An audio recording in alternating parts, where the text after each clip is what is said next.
नैसर्गिक संख्या कोणाला म्हणतात की ज्या आपल्याला आपण जे मोजतो 1 2 3 4 5 किंवा त्याच्या पुढे असंख्य या समूहातील संख्यांना काय म्हणतात मोज संख्या, म्हणजे त्या आपण मोजू शकतो म्हणून त्यांना काय म्हणतो आपण मोज संख्या किंवा नैसर्गिक संख्या. आता पूर्ण संख्यांमध्ये काय येतं 0 1 2 3 4 5 या समूहातील संख्यांना पूर्ण संख्या म्हणतात.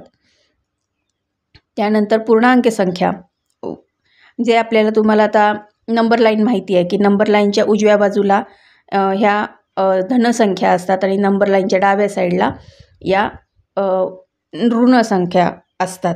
या समूहातील संख्यांना काय म्हणतो आपण पूर्णांक संख्या.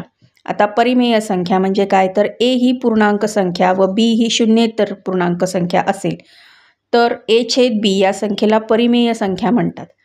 म्हणजे अंशछेद या स्वरूपात जी संख्या असते